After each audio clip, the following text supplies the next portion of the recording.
خداوند کے زندہ پاک کلام میں سے قضات کی کتاب اس کا 15 باب۔ لیکن کچھ عرصہ کے بعد گیہوں کی فصل کے موسم میں سمسون بکری کا ایک بچہ لے کر اپنی بیوی کے ہاں گیا اور کہنے لگا، میں اپنی بیوی کے پاس کوٹھری میں جاؤں گا۔ پر اس کے باپ نے اسے اندر جانے نہ دیا، اور اس کے باپ نے کہا، مجھ کو یقیناً یہ خیال ہوا کہ تجھے اس سے سخت نفرت ہو گئی ہے، اس لیے میں نے اسے تیرے رفیق کو دے دیا۔ کیا اس کی چھوٹی بہن اس سے کہیں خوبصورت نہیں ہے؟ سو اس کے عوض تو اسی کو لے لے۔ سمسون نے ان سے کہا، اس بار میں فلسطینیوں کی طرف سے جب میں ان سے برائی کروں بے قصور ٹھہروں گا۔ اور سمسون نے جا کر 300 لومڑیاں پکڑیں اور مشلیں لیں اور دم سے دم ملائی، اور 2 دموں کے بیچ میں ایک ایک مشل باندھ دی، اور مشلوں میں آگ لگا کر اس نے لومڑیوں کو فلسطینیوں کے کھڑے کھیتوں میں چھوڑ دیا، اور پولیوں اور کھڑے کھیتوں دونوں کو بلکہ زیتون کے باغوں کو بھی جلا دیا۔ تب فلسطینیوں نے کہا، کس نے یہ کیا ہے؟ لوگوں نے بتایا کہ تمنتی کے داماد سمسون نے، اس لیے کہ اس نے اس کی بیوی چھین کر اس کے رفیق کو دے دی۔ تب فلسطینیوں نے آ کر اس عورت کو اور اس کے باپ کو آگ میں جلا دیا۔ سمسون نے ان سے کہا کہ تم جو ایسا کام کرتے ہو تو ضرور ہی میں تم سے بدلہ لوں گا، اور اس کے بعد باز آؤں گا۔ اور اس نے ان کو بڑی خون ریزی کے ساتھ مار کر ان کا کچومر کر ڈالا، اور وہاں سے جا کر ایتام کی چٹان کی دراڑ میں رہنے لگا۔ سمسون فلسطینیوں کو شکست دیتا ہے۔ تب فلسطی جا کر یہودا میں خیمہ زن ہوئے اور لہی میں پھیل گئے، اور یہودا کے لوگوں نے ان سے کہا، تم ہم پر کیوں چڑھ آئے ہو؟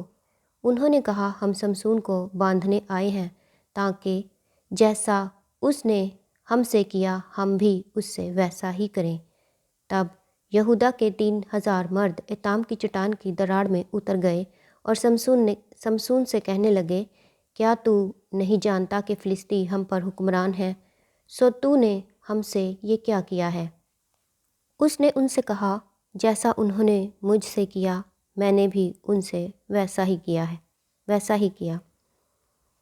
انہوں نے اس سے کہا، اب ہم آئے ہیں کہ تجھے باندھ کر فلسطینیوں کے حوالہ کر دیں۔ سمسون نے ان سے کہا، مجھ سے قسم کھاؤ کہ تم خود مجھ پر حملہ نہ کرو گے۔ انہوں نے اسے جواب دیا، نہیں، بلکہ ہم تجھے کس کر باندھیں گے اور ان کے حوالہ کر دیں گے، پر ہم ہرگز تجھے جان سے نہ ماریں گے۔ پھر انہوں نے اسے 2 نئی رسیوں سے باندھا اور چٹان سے اسے اوپر لائے۔ جب وہ لہی میں پہنچا تو فلسطی اسے دیکھ کر للکارنے لگے۔ تب خداوند کی روح اس پر زور سے نازل ہوئی، اور اس کے بازوؤں پر کی رسیاں آگ سے جلے ہوئے سن کی مانند ہو گئیں، اور اس کے بندھن اس کے ہاتھوں پر سے اتر گئے، اور اسے ایک گدھے کے جبڑے کی نئی ہڈی مل گئی۔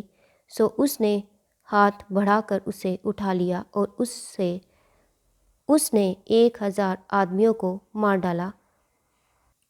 پھر سمسون نے کہا، گدھے کے جبڑے کی ہڈی سے ڈھیر کے ڈھیر لگ گئے۔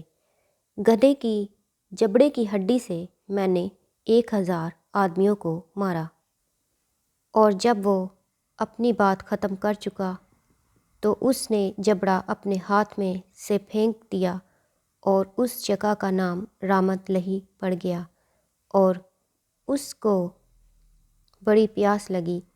تب اس نے خداوند کو پکارا اور کہا، تو نے اپنے بندہ کے ہاتھ سے ایسی بڑی رہائی بخشی، اب کیا میں پیاس سے مروں اور نامختونوں کے ہاتھ میں پڑوں؟ پر خدا نے اس گھڑے کو جو لہی میں ہے چاک کر دیا، اور اس میں سے پانی نکلا، اور جب اس نے اسے پی لیا تو اس کی جان میں جان آئی اور وہ تازہ دم ہوا۔ اس لیے اس جگہ کا نام عین حقورے رکھا گیا۔